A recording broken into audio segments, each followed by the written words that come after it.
Subhanallah. Now, should wait for a minute, then we will start.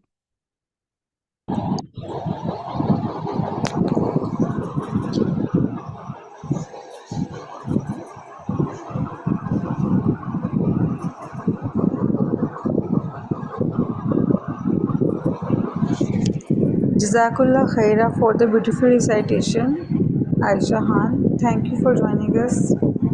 Now I would like to extend my heartfelt gratitude to all of you for joining us today.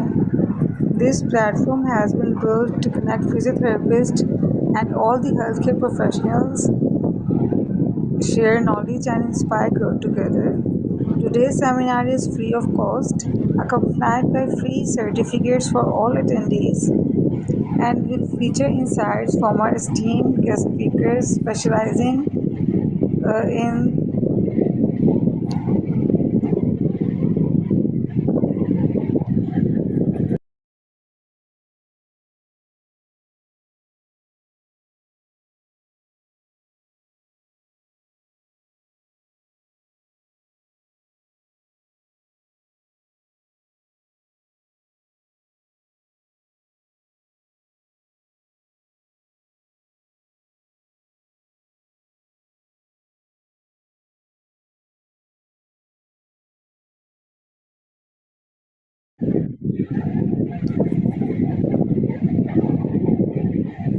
sorry for interruption.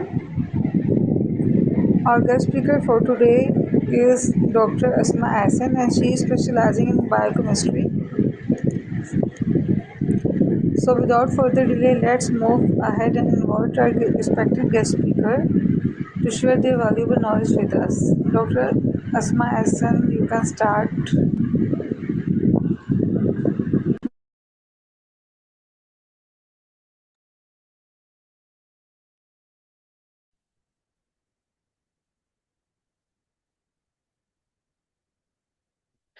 Okay, so the today's session or webinar is hosted by Dr. Mariam Tahir, or as she introduced herself and me as well.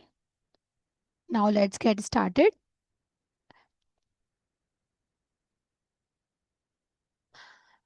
Myself, Asma Ehsan, and I'm MPhil scholar, teaching assistant at Department of Biochemistry, University of Karachi, Vice President of Biochemistry Scientific Society, KU chapter, and this society is a part of Department of Biochemistry under the supervision of Chairperson Dr. Shamim Qureshi. Also, I'm a Chief Secretary of Pakistan Health Parliament KU chapter and the project officer at Food Tech Solution FTS. Here is my further details like my email ID or my LinkedIn account. You can explore me further on my LinkedIn account. Uh, now move on further. Today, like our topic is as bioinformatics, and it's a you can say an intersection or mingle of biology, computer science, and maths or statistics. तो like अगर आपका background वैसे mainly background यहाँ पे medical science या biomedical related होता है और biochemistry, chemistry like that. But if anyone is from computer science background, they can also have dive into the field of like bioinformatics. तो अब यहाँ पर बेसिकली एक तरीके से आपके पास इंटरसेक्शन है बायोलॉजी और कंप्यूटर साइंस का, यानी हम यहाँ पे ये एक्सप्लोर करते हैं कि like how can we use computer to translate the massive chaotic data like your DNA information of living organisms into a life-saving discoveries. So अब यहाँ पे हमारे पास रिसर्च होता है कि लेट सपोज आपके पास, अगर हम डीएनए की बात करते हैं तो डीएनए के अंदर डिफरेंट आपके पास जो है वो सीक्वेंसेस मौजूद होती हैं, ठीक है। अब उस सीक्वेंसेस को हमें एनालाइज करना है, हमें देखना है कि किस पोर्शन में कहाँ पर म्यूटेशन मौजूद है, कौन सी सीक्वेंस ऐसी है जो किस प्रोटीन को डिकोड कर रही है, कहाँ किस चीज़ में हेल्प आउट कर रही है। तो ये तमाम चीज़ें देखने के लिए ऑब्वियसली आपको सीक्वेंस का जाना ज़रूरी होता है। तो इसके लिए हमारे पास एक टेक्निक होती है NGS, नेक्स्ट जनरेशन सीक्वेंसिंग, तो वो की जाती है। अब वो नेक्स्ट जनरेशन सीक्वेंसिंग करने के बाद वहाँ से जो डेटा आता है उस डेटा को ओवरऑल एनालाइज किया जाता है। इतना बड़ा डेटा, एक मैसिव डेटा आप एक बुक के अंदर नहीं लिख सकते, आपको उसको ओवरऑल एनालाइज करने के लिए आपको एक बड़ा एक डेटा जनरेटर या डेटा प्रोसेसर आपको चाहिए होता है। तो that is the field bioinformatics, जहाँ पे फिर हम जो है क्या करते हैं, डिफरेंट टूल्स और सॉफ्टवेयर का इस्तेमाल करके उस डेटा को फर्दर रीड करते हैं, मतलब नॉन रीडेबल फॉर्म को रीडेबल फॉर्म में कन्वर्ट करते हैं। फिर हम चेक करते हैं, लेट सपोज अगर कोई किसी डिजीज़ पे काम कर रहा है, SNP पे, सिंगल न्यूक्लियोटाइड पॉलीमॉर्फिज्म चेक करना चाह रहा है, तो वो क्या करेगा कि उसके अंदर चेक करेगा कि कहाँ पर म्यूटेशन थी, कौन सा बेस पेयर किस बेस पेयर के साथ चेंज हो गया था, या कोई डिजीज़ सर्च कर रहा है तो कौन सी बेस पेयर थे जिसके चेंज होने की वजह से ये डिजीज़ कॉज हो रही है, वॉट एवर, ये तमाम चीज़ें। जैसे आप लोगों को एक डिजीज़ के बारे में पता होगा, मुझे अभी एग्जैक्ट उसका नाम नहीं याद आ रहा, वो हेरिडिटी डिसऑर्डर है, but it can be curable now. बहुत सारे ऐसे हेरिडिटी डिसऑर्डर्स हैं जो क्यूरेबल नहीं होते हैं, लेकिन अब जो है वो क्यूरेबल हो गए हैं, बिकॉज अब हम पूरे डीएनए को ईजिली क्या कर सकते हैं, रीड कर सकते हैं। मतलब इसके पीछे भी एक बहुत बड़ी लाइक कह सकते हैं कि एक्सटेंसिव टास्क है। तो अगर बेसिकली हम बायोइन्फॉर्मेटिक्स के बारे में बात करते हैं तो what actually the bioinformatics is, तो यहाँ पे हमारे पास हम कह सकते हैं कि बेसिकली ये एक मल्टी डिसिप्लिनरी साइंस है। यहाँ पे आपके पास क्या होता है कि आपका जो बायोलॉजिकल रॉ डेटा है, अब आपने उस डेटा को फर्दर किस तरह से ऑर्गेनाइज करना है, किस तरह एनालाइज करना है, ये तमाम चीज़ें आप कंप्यूटर साइंस के अंदर कर सकते हैं। अगर आपको एक एग्जांपल दी जाए प्रोटीन की, ठीक है, अब यहाँ पे हमारे पास जो ये फील्ड है ये अब आगे जो है काफ़ी इन होती जा रही है। जो बायोकेमिस्ट हैं, बायोटेक्नोलॉजिस्ट हैं, मेडिकल साइंस के स्टूडेंट्स हैं, वो इस तरफ डाइव कर सकते हैं, फार्मासिस्ट हैं। तो पहले हमारे पास क्या होता था कि हम अगर किसी प्रोटीन पे, किसी डीएनए पे स्टडी करते थे तो बहुत बड़े बड़े लंबे लेबॉर्ट्री प्रोसीजर्स से उनको गुजरना पड़ता था और बहुत ही ज़्यादा जो है कॉस्टली होता था। लेकिन अब ये है कि बहुत सारे टास्क ऐसे हैं जो आप कंप्यूटर के थ्रू इजीली कर सकते हैं, बहुत सारी चीज़ें आप प्रिडिक्ट कर सकते हैं और देन फिर आप लैब टास्क की तरफ जाएँ तो आपका ये काफ़ी जो है वो कॉस्ट इफेक्टिव हो जाता है, ठीक है। बहुत सारी चीज़ें आप पहले से फाइंड आउट कर सकते हैं। लेट्स सपोज अगर हम प्रोटीन की बात करते हैं तो हमारे पास हमारी बॉडी में जितने भी रिसेप्टर्स हैं वो ज़्यादातर रिसेप्टर्स हमारे पास प्रोटीन इन नेचर होते हैं, ठीक है। तो अब हम जो है कोई ड्रग बनाने जा रहे हैं, एज अ फार्मासिस्ट आप कोई ड्रग बनाने जा रहे हैं या आप कोई एंटीबायोटिक सर्च करने जा रहे हैं, तो आपको देखना पड़ेगा कि वो जो एंटीबायोटिक आप सर्च करने जा रहे हैं वो एंटीबायोटिक उस स्पेसिफिक बैक्टीरिया को किल करेगा या नहीं, उस बैक्टीरिया के उस स्पेसिफिक कौन सी प्रोटीन ऐसी होगी जिसके साथ वो प्रॉपरली उसके रिसेप्टर पे बाइंड करेगा और वो काम वर्क करते हुए उस बैक्टीरिया को ईजिली किल कर देगा, उसके साथ रेजिस्टेंट नहीं होगा। तो इन तमाम चीज़ों की स्टडी जो है आप ईजिली कंप्यूटर का इस्तेमाल करते हुए आराम से कर सकते हैं, डिफरेंट सॉफ्टवेयर और टूल्स का यूज़ करते हुए। आप यहाँ से प्रेडिक्ट कर लेते हैं आप ओवरऑल प्रोटीन के 3D स्ट्रक्चर को प्रेडिक्ट कर लेते हैं, आप आइडेंटिफाई कर लेते हैं कि स्पेसिफिक ड्रग, आपके पास हज़ारों लाखों की तादाद में डेटाबेसेस मौजूद होंगे, ड्रग कैंडिडेट्स मौजूद होंगे। तो अब आप रियल में अगर आपके पास होगा तो आप एक एक ड्रग को चेक करेंगे प्रोटीन के अगेंस्ट क्या कौन सा ड्रग ऐसा है जो बेस्ट टारगेट कर रहा है, और ऐसा ड्रग हो जो उस बैक्टीरिया के ही प्रोटीन को टारगेट करे जो ह्यूमन बींग्स हैं उनके किसी प्रोटीन को खुदा ना खासा टारगेट ना कर दे, ठीक है। तो ये तमाम चीज़ें एक लंबा टास्क होगा। अब आप कंप्यूटर साइंस के अंदर AI के थ्रू इजीली आप फाइंड आउट कर सकते हैं कि, और ये प्रेडिक्शन सही भी होती है काफ़ी हद तक, मतलब ये सही होती है, ऐसा नहीं है कि उसने कुछ गलत प्रेडिक्ट किया। वहाँ से आप प्रेडिक्ट करके अपने ड्रग की लाइब्रेरी को मिनिमाइज कर सकते हैं इजीली और फिर आप लैब की तरफ आ सकते हैं। इस तरह काम आपका काफ़ी कॉस्ट इफेक्टिव हो जाएगा। तो बहुत सारी चीज़ें हम बायोइन्फॉर्मेटिक्स के थ्रू हमारे लिए आसान हो गई, ठीक है। डेटा एनालिसिस हमारे लिए बहुत ज़्यादा आसान हो गया। इतना बड़ा मैसिव आपके पास डीएनए का कोड था, आपने नेक्स्ट जनरेशन सीक्वेंसिंग के थ्रू सीक्वेंस कर लिया, ठीक है, कि ये आपके पास डीएनए की सीक्वेंस अवेलेबल है। अब इस सीक्वेंस के अंदर जो है आपने स्पेसिफिक जो है एरिया को फाइंड आउट करना, स्पेसिफिक म्यूटेशन देखना, ये तमाम चीज़ें अब आप बायोइन्फॉर्मेटिक्स के थ्रू जो है वो कर सकते हैं, ठीक है। तो अब हमारा लेट्स मूव ऑन फर्दर। ये डीएनए वाली बात भी मैंने आपको बता दी। तो एक सेंट्रल डोगमा आपको मतलब लाइक पता होना चाहिए। तो हमारे अंदर आपको पता है कि जो हमारा एक सेंट्रल डोगमा है उसमें क्या होता है कि डीएनए इनटू प्रोटीन, कि आपके पास डीएनए है उसके अंदर प्रोटीन बनाने की इंफॉर्मेशन मौजूद होती है।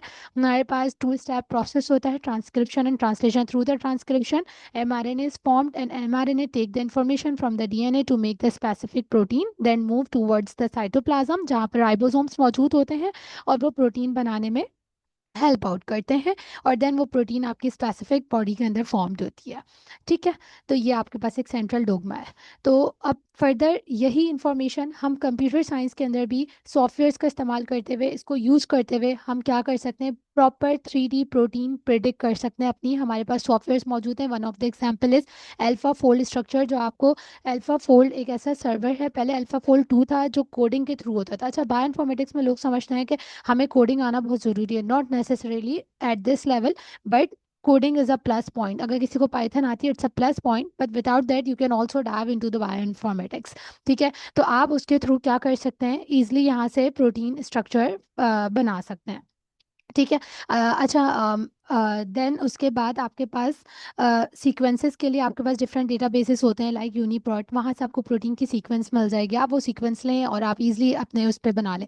अब यहाँ पे हमारे पास डिफरेंट डेटाबेसेस भी अवेलेबल हैं, डिफरेंट रिपोजिटरीज भी मौजूद हैं जो ऑलरेडी आपके पास एक्सरे डायफ्रैक्शन और डिफरेंट टेक्निक्स के थ्रू उन्होंने प्रोटीन को लेबॉर्ट्री में प्रेडिक्ट किया, प्रेडिक्ट नहीं बाकायदा असली में देखा उस स्ट्रक्चर को। ठीक है, और फिर उस स्ट्रक्चर को स्टडी करने के बाद फिर उन्होंने उस डेटाबेस के अंदर एंटर करवा दिया, जैसे कि प्रोटीन डेटा बैंक। ठीक है, इसी तरह आपके पास gold standard for the protein sequence database is UniProt.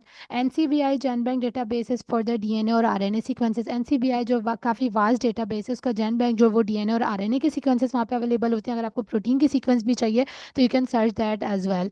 यहाँ पे आपके पास कुछ डेटाबेसेस के पिक्चर्स मौजूद हैं, जैसे नंबर 1 इज एनसीबीआई है। यहाँ पे अगर आप लेफ्ट साइड पे देखते हैं तो इधर आपके पास मौजूद है, यहाँ पर आपके पास मौजूद है ऑल डेटाबेसेस का ऑप्शन। ठीक है, तो ये ऑल डेटाबेसेस का ऑप्शन में आप ड्रॉप डाउन करेंगे तो आपके पास डिफरेंट ऑप्शंस अवेलेबल होंगे। आपको जो सीक्वेंस हो आप क्लिक करेंगे, सर्च पार्ट में सर्च करेंगे और वो चीज़ आपके पास यहाँ पे क्या हो जाएगी, सर्च हो जाएगी। And the next is PDB protein data bank. यहाँ पे भी आप अपनी प्रोटीन सर्च कर सकते हैं, स्पेसिफिक जो प्रोटीन आपको चाहिए स्पेसिफिक क्राइटेरिया के थ्रू, और वो प्रोटीन आपको यहाँ पर जो है वो क्या होगी, अवेलेबल होगी। ठीक है, नेक्स्ट आपके पास आ जाता है यूनीप्रोट। ये यूनीप्रोट का है। यूनीप्रोट के अंदर आपके पास ये होता है कि आपके पास प्रोटीन की सीक्वेंसेस भी अवेलेबल होती है, इसके अलावा आप इसके थ्रू अलाइनमेंट भी कर सकते हैं एंड द ब्लास्ट भी कर सकते हैं। Blast is basic local alignment search tool. इसके थ्रू क्या होता है कि आपके पास लेट सपोज कोई सीक्वेंस आपने उस जैसी, आपके पास लेट सपोज एक बैक्टीरिया है इकोलाई, उसका सीक्वेंस आपके पास जो है वो स्पेसिफिक प्रोटीन की अगर एग्जांपल लेते हैं, प्रोटीन का स्पेसिफिक सीक्वेंस अवेलेबल नहीं है, ठीक है, जिसके थ्रू आपने प्रोटीन बनानी है, तो आपने क्या किया, ब्लास्ट के थ्रू फर्दर उसकी सीक्वेंसेस फाइंड आउट करनी कि उस जैसी कोई आपको सीक्वेंस मिल जाए जिसके थ्रू आप प्रोटीन बना ले, या प्रोटीन की सीक्वेंस तो अवेलेबल थी लेकिन स्ट्रक्चर अवेलेबल नहीं था, तो आपने ब्लास्ट के through similar structures find out किए और उसको देखते हुए आपने स्ट्रक्चर डिज़ाइन कर लिया। स्ट्रक्चर डिज़ाइन करने के लिए आजकल जो टूल सबसे मतलब लाइक कॉमनली यूज हो रहा है वो अल्फा फोल्ड सर्वर है, वरना होमोलॉजी मॉडलिंग के थ्रू मॉडलर वगैरह का भी इस्तेमाल किया जाता है। ठीक है, अच्छा, सीक्वेंस अलाइनमेंट का जो मैं इस्तेमाल कर रही थी वो अलाइनमेंट क्या है, basically alignment is the comparing of unknown sequence against the database of known sequence. जहाँ पे आपके पास एक आपकी क्वेरी सीक्वेंस है जो कि अननोन है एंड द टारगेट सीक्वेंस, तो आप उसके थ्रू क्या करते हैं, अलाइन करते हैं। तो आपने लेट सपोज आपके पास एक सीक्वेंस आपका टारगेट था, एक आपकी क्वेरी, आपको अपनी अननोन सीक्वेंस के बारे में नहीं पता कि कौन सा डेटा मतलब कौन से सीक्वेंस आपके पास अमीनो एसिड्स की किसके साथ जो वो मैच कर रही है या किस तरह से अलाइंड हुई हुई है, तो आप वो दो उसमें कंपेयर कर सकते हैं। ठीक है, एक आपके पास इकोलाई था, आपके पास उसकी प्रोटीन की सीक्वेंस है, ठीक है, आपके पास एक दूसरा कोई बैक्टीरिया है, आपने उसकी सीक्वेंस जो है वो देखनी है कि वो कितनी मैच कर रही है और उसमें कौन कौन सी चीज़ें कहाँ पर मौजूद है। ठीक है, आपको उसकी फर्दर प्रोटीन्स की डिटेल नहीं पता बट इकोलाई की फर्दर प्रोटीन की डिटेल्स पता है, तो आपने उन दोनों को अलाइन किया और फिर उसको क्या किया, फर्दर चेक किया। अलाइनमेंट के लिए डिफरेंट टूल्स होते हैं, यहाँ पे जो मैंने ये टूल यूज़ किया है ये है क्लस्टल। क्लस्टल में के थ्रू जैसे यहाँ पे लेट्स सपोज अलाइनमेंट की हुई है, तो आप लोग यहाँ पर देखें इसने टारगेट और क्वेरी की अलाइनमेंट की, अलाइनमेंट करने के बाद नीचे जो है कुछ जगहों पे स्टार्स बने हुए स्टेरिक टाइप, कहीं पे डबल डॉट है, कहीं पे सिंगल डॉट है। तो ये जो स्टेरिक है, ये स्टेरिक शो कर रहा है complete conservation between these two sequences, यानी इन दोनों का अमीनो एसिड बिल्कुल सेम है। एम और एम, मिथ्योनिन जिस जगह पे था क्वेरी सीक्वेंस में भी मिथ्योनिन वहीं पर ही है। डबल डॉट आपके पास शो करता है लाइक स्ट्रॉन्ग कंजर्वेशन, कह सकते हैं कि अमाइनो एसिड जो है उनमें डिफरेंस तो मौजूद है बट इनकी फिजिकल और केमिकल प्रॉपर्टी सिमिलर है। लाइक दो बेसिक अमाइनो एसिड्स ले लेते हैं, लाइसिन एंड आर्जिनिन, ठीक है। तो वहाँ पे लाइसिन और आर्जिनिन मौजूद थे, ठीक है। तो वो दोनों आपके पास जो है क्या थे कि वो दोनों के दोनों थे तो बेसिक अमीनो एसिड्स, लेकिन उनके like type of amino acid उसका डिफरेंट था, सही है। सिंगल डॉट का मतलब ये होता है कि उनमें फार आपके पास जो है वो क्या है, डिफरेंस है। जैसे यहाँ पे आप सेकंड उसमें देखें, ई फॉर ग्लूटामिक एसिड और S is the serine. Serine और glutamic acid are far different from each other, यानी इनमें कोई कंजर्वेशन नहीं है। और जो ये आपके पास जो डैशेस हैं ये बेसिकली गैप्स होते हैं। ये रियल में तो अमूमन गैप्स नहीं होते, लेकिन यहाँ पे गैप्स इसलिए क्रिएट करता है वो, ताकि मैक्सिमम होमोलॉगी जो है दोनों में शो कर सके, मतलब मैक्सिमम सिमिलैरिटी शो कर सके, ठीक है। और फर्दर ये भी शो कर रहा होता है मे बी दो सीक्वेंस के दरमियान जब हम एवोल्यूशनरी रिलेशनशिप देख रहे होते हैं तो उसमें भी हम ये वाली चीज़ देख रहे होते हैं, ठीक है। तो फर्दर जब हमारे पास हम एवोल्यूशनरी रिलेशनशिप देखना चाहें तो उसके अंदर भी हम ये कह सकते हैं कि मे बी के आगे किसी टाइम पीरियड में यहाँ पर क्या हुआ होगा कि गैप क्रिएट हो गया होगा, मतलब इनका सीक्वेंस इसके साथ मैच नहीं कर रहा होगा, ठीक है। अच्छा, क्वेश्चन आंसर्स आप लोग के एंड में लिए जाएंगे इंशाल्लाह ताला, क्वेश्चन एंड में लिए जाएंगे। नेक्स्ट आपके पास from linear to text to 3D shape. जैसे आपने सबसे पहले क्या किया कि मैंने आपको शुरू से प्रोटीन की एग्जांपल दे दी, पहले डीएनए की अगर मैंने आपको दी, मैंने बोला डीएनए है, उसके सीक्वेंसेस मौजूद हैं, हमने उसके सीक्वेंसेस को डिकोड किया, ठीक है। फिर उस सीक्वेंस के थ्रू हमने देखा कि कौन से सीक्वेंस का पार्ट था जो प्रोटीन की जिस प्रोटीन पर भी हम काम करना चाह रहे हैं उस स्पेसिफिक प्रोटीन को जो है वो लेकर आ रहा है। तो हम उस सीक्वेंस को चाहें तो पहले हम एक्सपेसी एक टूल होता है उसके थ्रू हम कन्वर्ट कर सकते हैं उसको अमीनो एसिड्स के सीक्वेंस में, और ये डायरेक्ट हम अमीनो एसिड का सीक्वेंस भी उठा सकते हैं फ्रॉम यूनिप्रोट, ठीक है, अगर हमारे पास अवेलेबल हो तो हमने वहाँ से सीक्वेंस उठा लिया। अब हम इस सीक्वेंस को देखेंगे कि वो 3D स्ट्रक्चर प्रोटीन में कैसे कन्वर्ट हो रहा है। अगर हमारे पास हम उसको कंपेयर करना चाहे, अलाइन करना चाहे तो हम अलाइनमेंट भी कर सकते हैं, उसके लिए हम क्लस्टल ओमेगा का मैंने यहाँ पे इस्तेमाल किया है। या फिर हम जो है क्या कर सकते हैं, अगर ब्लास्ट करना चाहें तो हम ब्लास्ट का टूल का भी इस्तेमाल कर सकते हैं, ठीक है। और अब हम उस सीक्वेंस को कन्वर्ट करना चाह रहे हैं 3D प्रोटीन में, तो हम उसको 3D प्रोटीन में भी कन्वर्ट कर सकते हैं, क्योंकि linear sequence doesn't tell the whole story about the protein, how it folds and further function dead, ठीक है। क्योंकि आपके पास प्रोटीन की, जैसे मैंने आपको रिसेप्टर की एग्जांपल दी, तो अब वो प्रोटीन कैसे फोल्ड हो रही है, कैसे उसका एक्टिव साइट जो है वर्क कर रहा है, उस एक्टिव साइट पे कैसे आपके पास स्पेसिफिक आप ड्रग बना रहे हैं वो कैसे उसके साथ जाके बाइंड करेगा, वर्क करेगा, ये सारी चीज़ें वो यहाँ पर बताता है, ठीक है। तो डिफरेंट मॉडर्न कंप्यूटेशनल आपके पास मॉडलिंग टूल्स होते हैं जो 3D स्ट्रक्चर्स को इजीली प्रिडिक्ट कर सकते हैं। जैसे कि अल्फा फोल्ड सॉल्वर, ये देखिए यहाँ से आपको मैंने 3D स्ट्रक्चर यहाँ पे प्रिडिक्ट किया। एक प्रोटीन है ये, इकोलाई के एन प्रोटीन है, सरफेस प्रोटीन है, इसने इसको प्रेडिक्ट कर लिया, प्रेडिक्ट करके ये बता भी रहा है कि इसने कितना अच्छा प्रेडिक्ट किया। यहाँ पे इसकी पीटीएम वैल्यू होती है, उससे हमें पता चलता है that should be greater than 0.5, ठीक है। अच्छा, नेक्स्ट आपके पास है यहाँ तक जो है मैंने आपको एक ओवरऑल दे दिया। ये हमारा आज बेसिकली टॉपिक है बेसिक्स ऑफ बायोइन्फॉर्मेटिक्स। बायोइन्फॉर्मेटिक्स की आज हमारी बेसिक्स हम इसको कर रहे हैं, ठीक है। तो यहाँ तक हमारा एक बेसिक आ गया कि जब भी आप बायोइन्फॉर्मेटिक्स के अंदर डाइव होते हैं तो ये भी बहुत वास्ट फील्ड है। इसको मैंने आपको एक छोटा सा उसमें बताया है कि आप किस तरह से जो है तमाम चीज़ें कंप्यूटर के अंदर बैठे बैठे कर सकते हैं। तो आपने प्रोटीन प्रेडिक्ट कर ली, ठीक है। अच्छा, एक टूल होता है दैट इज़ पबकेम, उसके अंदर डिफरेंट आपके पास लाइगेंड्स और ड्रग्स अवेलेबल होती हैं। और भी टूल्स हैं, और भी सॉरी टूल कह रही हूँ, डेटाबेसेस, ठीक है। और भी डेटाबेसेस है जैसे ड्रग बैंक वगैरह, वहाँ से भी आप उठा सकते हैं। आपने वहाँ से उठाया, आपने देखा कि उसका क्या काम है उस लाइगेंड का, क्या आपके रिसर्च से अलाइन कर रहा है, आपने उसको सर्च किया, वहाँ से मल्टीपल पूरी लाइब्रेरी आपने उठा ली, ठीक है। अब उस लाइब्रेरी को आपने क्या किया, इस स्पेसिफिक प्रोटीन आपने लेट सपोज यहाँ से बना लिया। अब इस प्रोटीन के आप पहले एक्टिव साइट आप फाइंड आउट करेंगे। एक्टिव साइट फाइंड आउट करने के लिए भी डिफरेंट आपके पास टूल्स होते हैं, जैसे लेट सपोज प्रैंक वेब हो गया, कास्टपी हो गया, वो एक्टिव साइट भी बता देता है कि कहाँ पर है इसकी। और फिर उस एक्टिव साइट के साथ जो वो किस तरह से बाइंड हो रहा है, that is known as molecular docking. फिर हम आगे जाके मॉलिक्यूलर डॉकिंग करते हैं, फिर हम देखते हैं कि वो इस स्पेसिफिक एक्टिव साइट में किस तरह से बाइंड कर रहा है, उसकी फर्दर केमिस्ट्री पढ़ते हैं, उसकी स्कोरिंग देखते हैं, बाइंडिंग एनर्जी देखते हैं। फिर उसके बाद हम सिम्युलेशन करते हैं इसकी एमडी मॉलिक्यूलर डायनामिक सिम्युलेशन, उसमें हम देखते हैं कि वो कितनी देर तक बाइंड कर सकता है उसके साथ, कैसे वर्कआउट कर रहा है। तो ये पूरी हमारी की स्टोरी चलती है और इस तरह हम ईजिली अपनी ड्रग जो है वो फाइंड आउट कर लेते हैं और हमारी एक लाइब्रेरी मिनिमाइज हो जाती है। हम एक प्रोटीन फाइंड आउट कर लेते हैं और फिर हम रियल लाइफ में इसको अप्लाई करके देख सकते हैं क्या वाकई इस प्रोटीन के अगेंस्ट जो है ये ड्रग काम कर रही है और उस बैक्टीरिया को किल कर रही है या नहीं। और ये अमूमन आपके पास ये केसेस सक्सेसफुल होते हैं, आप इसके लिए डिफरेंट आर्टिकल्स भी उठा सकते हैं, लोगों ने इस पर वाकई रिसर्च भी की हुई है, ठीक है। और इनफैक्ट जैसे मैंने आपको स्ट्रक्चरल बायोइन्फॉर्मेटिक्स बताया, अगर आप सिर्फ डीएनए में डाइव होना चाहें तो वहाँ पे भी आप डाइव हो सकते हैं।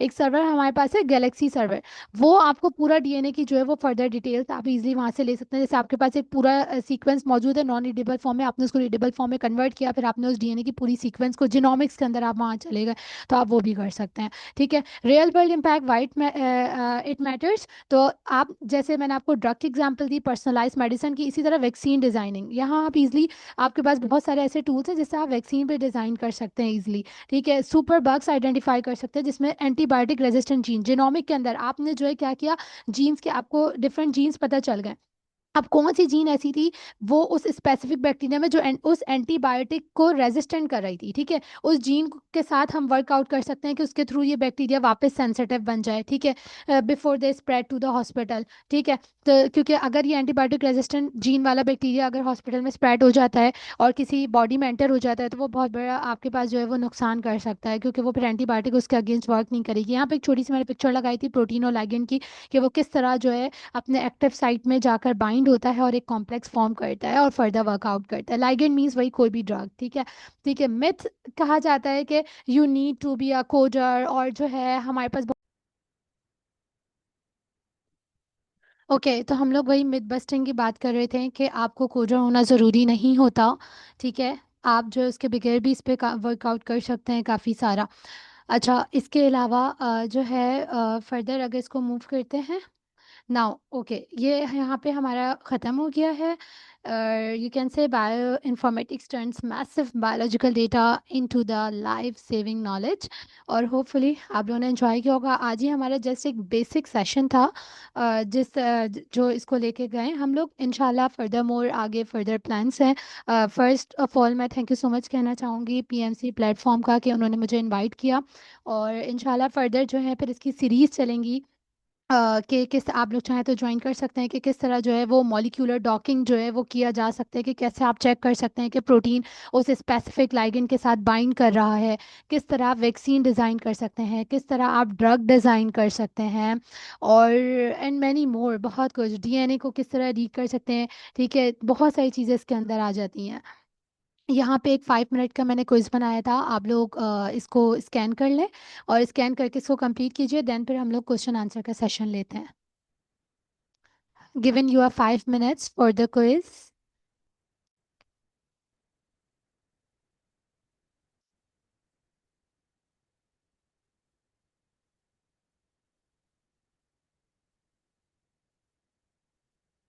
इसी दौरान किसी के क्वेश्चन आंसर्स की क्वेरी से, कोई क्वेरी से क्वेश्चन आंसर्स हैं तो वो कर सकते हैं।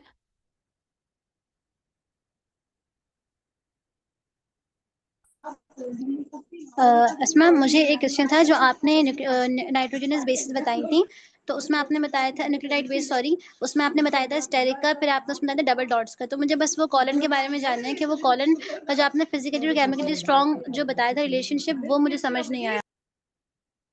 ओके, सही है, मतलब ये वाली बात, यहाँ पे बेसिकली जो है एक जो स्टेरिक है, स्टेरिक का मतलब है कंप्लीट कंजर्वेशन, मतलब जो अमीनो एसिड पहली सीक्वेंस में होगा वही दूसरी, इसकी एग्जांपल मैंने आपको दी, जैसे पहली सीक्वेंस में आप मिथियोनिन और मिथियोनिन को देख लें, ठीक है, वो सेम है। दूसरी एग्जांपल मैंने आपको दी डबल डॉट यानी स्ट्रॉन्ग कंजर्वेशन, इसकी एग्जांपल भी आप यहाँ पर चेक कर सकते हैं। आप इधर देखिए, 1 मिनट मैं मार्क करके आपको दिखाती हूँ। यहाँ पर आप देखें ये N and D, N is asparagine and D is aspartic acid. Asparagine and aspartic acid की जो नेचर है वो डिफरेंट होती है, लेकिन इनकी जो फिजिकल और केमिकल प्रॉपर्टीज होती है वो समहाउ सेम होती है, ठीक है। तो ये आपके पास कहलाएगी स्ट्रॉन्ग कंजर्वेशन।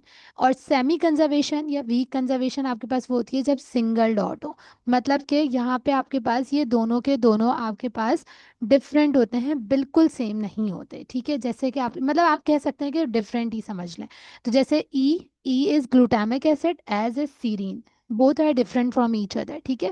जब वो डिफर करते हैं तो सिंगल डॉट है। और गैप्स आपके पास क्रिएट होते हैं जब वहाँ पे किसी किस्म का कोई मैच नहीं बन रहा होता, तो कहा जाता है कि मे बी इनके जो एवोल्यूशनरी रिलेशनशिप की बात की जाए तो मे बी यहाँ पे कोई इंडेल हो गया, इंसर्शन और डिलीशन। होपफुली क्लियर होगा। जी जज़ा सीक्वेंस अलाइनमेंट में मेरे पास एक एग्जांपल भी थी कि उससे मे बी आपको एक चीज़ क्लियर हो कि सीक्वेंस अलाइनमेंट में आप इमेजिन करें कि आपने जो एक स्ट्रेंज बैक्टीरिया लिया है from the soil sample and you don't know what the actually the bacteria it is, ये कौन सा बैक्टीरिया है, ठीक है। आपने इस बैक्टीरिया के डीएनए को एक्सट्रैक्ट किया और इस डीएनए की सीक्वेंसिंग करवा ली, ठीक है। सीक्वेंसिंग करने के बाद अब इस सीक्वेंस की जो पूरी डेटा एनालिटिक्स होती है वो बायोइन्फॉर्मेटिक्स के थ्रू होती है, ठीक है। आपने बायोइन्फॉर्मेटिक्स के थ्रू आपने इसकी एनालिटिक्स की, आपने इस सीक्वेंस को ब्लास्ट में ड्रॉप करवाया। Blast is basic local local alignment search tool. अब ये ब्लास्ट क्या करेगा, उस जैसी सीक्वेंस से रिलेटेड जितनी भी सीक्वेंस होंगी वो हमें ला के दे देगा with the information of person identity के साथ बताएगा। तो हमें पता चलेगा कि ये कौन से ऑर्गेनिज्म की सीक्वेंस के साथ कितना पर्सन आइडेंटिकल है, ठीक है। ये इसके साथ इस चीज़ को भी शो करेगा।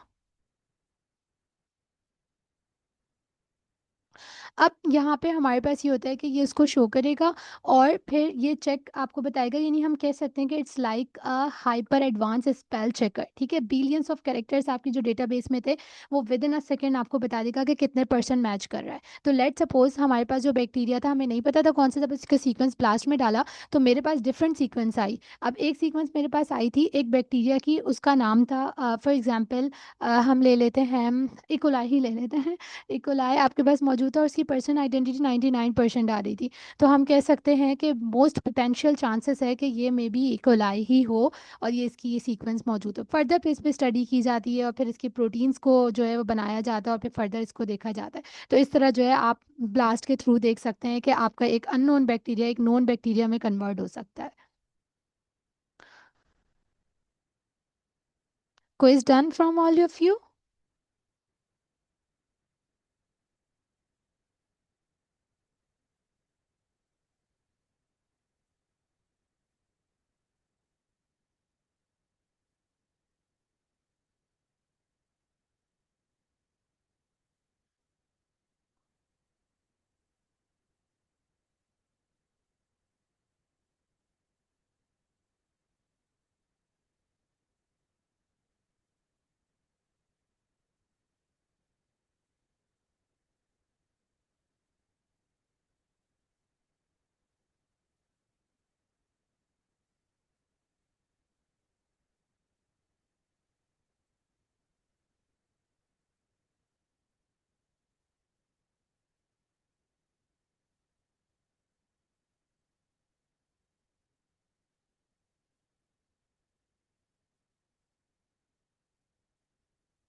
Okay, let's discuss the quiz.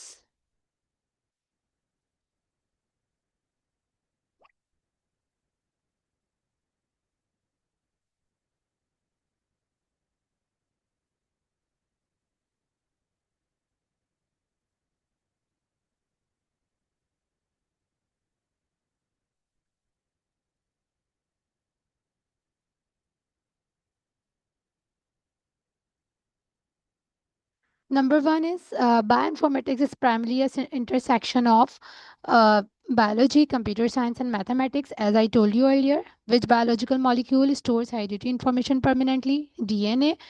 DNA is composed which of four nucleotide bases? Adenine, thymine, cytosine, and guanine. Which data? मैंने ये बिल्कुल like basic बनाया है, मतलब इसमें ऐसा नहीं है कि you have to deep dive into it, लेकिन फिर भी अगर किसी को इसकी डिटेल इन्फॉर्मेशन चाहिए हो तो मुझे रोक सकते हैं बीच में। Which database is a major repository for publicly available DNA and RNA sequence? The answer is GenBank, NCBI. Which database is considered the gold standard for protein sequence and functional information? The answer is UniProt database. Which database stores three-dimensional protein structure? The answer is Protein Data Bank, that is PDB. What the BLAST stand for? BLAST is Basic Local Alignment Search Tool. Sequence, that what I told you the example of bacteria के unknown bacteria को आप कैसे उसको find out कर सकते हैं using a blast. Sequence alignment is used to compare the similarities among sequences.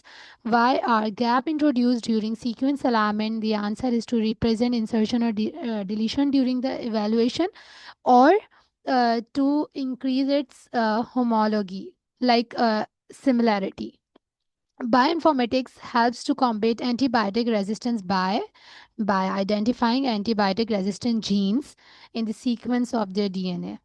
Hopefully सब clear होगा आप लोगों को. इसके अलावा अगर किसी की कोई क्वेरीज है या किसी को यही समझ में नहीं है आया, लाइक क्लियर नहीं हुआ कि बायो इन्फॉर्मेटिक्स में हम करते क्या हैं, तो you can freely ask me.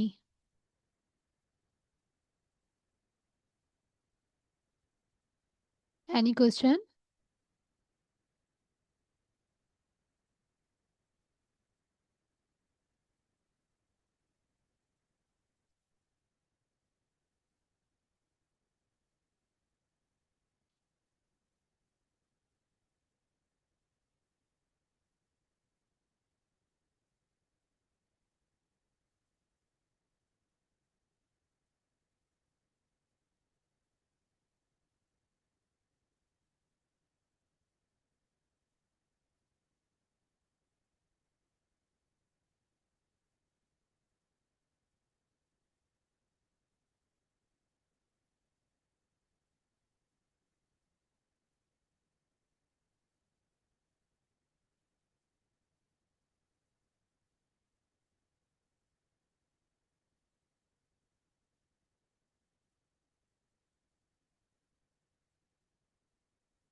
I would love if you all connect with me on LinkedIn.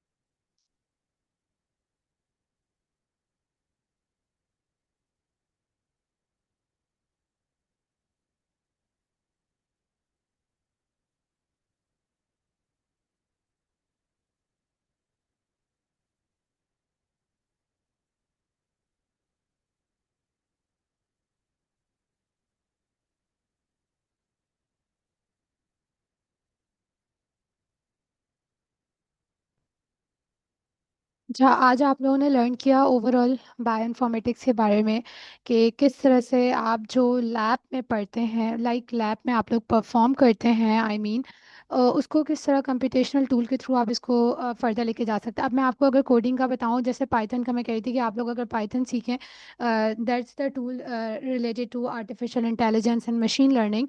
तो ये आपका एक प्लस पॉइंट होगा, क्योंकि देखो जब आप किसी सर्वर पर आप अपनी इंफॉर्मेशन देते हैं, तो वो सर्वर को जो उसको ट्रेन किया हुआ होता है वो उस हिसाब से मॉडल आपको डिज़ाइन करके देता है, ठीक है. लेकिन अगर आप पाइथन यानी डायरेक्ट आप कोड करें, तो इसका बेनिफिट ये होगा कि आप उसको अपने हिसाब से कस्टमाइज़ कर सकते हैं. यहाँ बायोइन्फॉर्मेटिक्स को आप जो है अपने वेट लैब के साथ ज्वाइन लिंक कर सकते हैं, from like wet lab towards the dry lab और dry lab towards the wet lab. तो जैसे आपके पास आप अगर प्रोटीन डेटा बैंक से भी कोई प्रोटीन उठा रहे हैं या वट एवर, या आप अपनी प्रोटीन खुद कस्टमाइज़ करना चाह रहे हैं, तो जब आपको कोडिंग आती होगी तो आप इजीली उसको फर्दर कस्टमाइज़ कर सकते हैं, उसको इन्फॉर्मेशन देते हुए कि मेरी प्रोटीन को ऐसा बनाओ, या इस तरह होनी चाहिए, इसकी एक्टिव साइट यहाँ पर आनी चाहिए, एक लॉन्ग चेन ना निकले. ये सारी चीज़ें वहाँ पे आप एरर्स रिड्यूस कर सकते हैं. जैसे ज़्यादातर अल्फा फोल्ड में मैंने कुछ एरर्स देखे हैं कि वो क्या करता है कि स्ट्रक्चर को कॉइल तो कर देता है, जैसे मैंने आपको जो स्ट्रक्चर दिखाया था वो काफ़ी अच्छा कॉइल था, लेकिन कुछ स्ट्रक्चर परफेक्टली कॉइल नहीं कर पाता, एक लॉन्ग चेन जो है वो सीधी ऐसी ही रह जाती है, जिसकी वजह से वो डॉकिंग में इशू देता है, ठीक है. Docking is not just a कोई मुश्किल सा वर्ड, ये जस्ट यही है कि जिसमें हम बाइंडिंग एफिनिटी चेक कर रहे होते हैं उस प्रोटीन की स्पेसिफिक कंपाउंड के साथ. Compound can be your antibiotic or any of your drug or ligand, whatever you are researching on. और ये मतलब लाइक एक बहुत अच्छी एक फील्ड है कि इसमें एज अ बायोकेमिस्ट, बायोटेक्नोलॉजिस्ट और what ever your biomedical field related, तो आप लोग जो है ईजिली यहाँ पे वर्कआउट कर सकते हैं. अब जैसे अगर यहाँ पे कोई केमिस्ट है रिलेटेड रिगार्डिंग, तो अगर वो कोई फाइटोकेमिकल्स बना रहे हैं, या कोई फूड साइंटिस्ट हैं वो फूड से कोई केमिकल्स जो हैं वो एक्सट्रैक्ट कर रहे हैं, तो अब वो उस केमिकल्स को जब वो एक्सट्रैक्ट करें तो वो उसको डेटाबेस में सेव भी करवा सकते हैं further after all the testing they have done. तो अब हम लोग जो फर्दर आगे सर्चिंग करेंगे, प्रोटीन के साथ बाइंडिंग चेक करेंगे या वट एवर, जब हम देखेंगे तो हम उस फाइटोकेमिकल को देख सकते हैं कि क्या वो एज एंटीबायोटिक वर्क कर सकते हैं, नहीं तो हम उसको फर्दर आगे लेके जा सकते हैं। तो उनके लिए भी बेनिफिशियल है कि आपके पास अब world wide data basis available है। Waiting for the co-founder to end the session. Still, anyone have any queries? They can feel free to ask.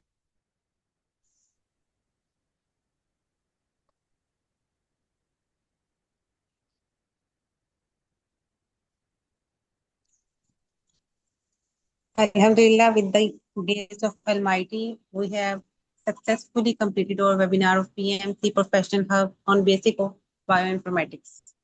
On behalf of the founder, Dr. Mariam Tahir, physiotherapist, I would like to sincere thank you to our guest speaker for sharing their valuable knowledge and expertise. Your contributions have truly made this session meaningful and inspiring.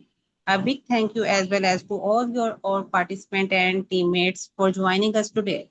Your presence, attention, and interaction mean a lot because together we are building a strong community where we can learn, heal, grow. Important reminder for all of you, kindly fill the Google form shared in the announcement group after 12 p.m. The submission will be closed, so submit it as soon as possible. All participants will receive their free e-certificate for attending today's session, inshallah. This is just the beginning. More exciting seminars, workshops, and webinar will come soon. Thank you. Thank you so much, ma'am. And thank you so much, PMC platform, Dr. Mariam Tahir, Dr. Maimuna, for inviting me. You're welcome.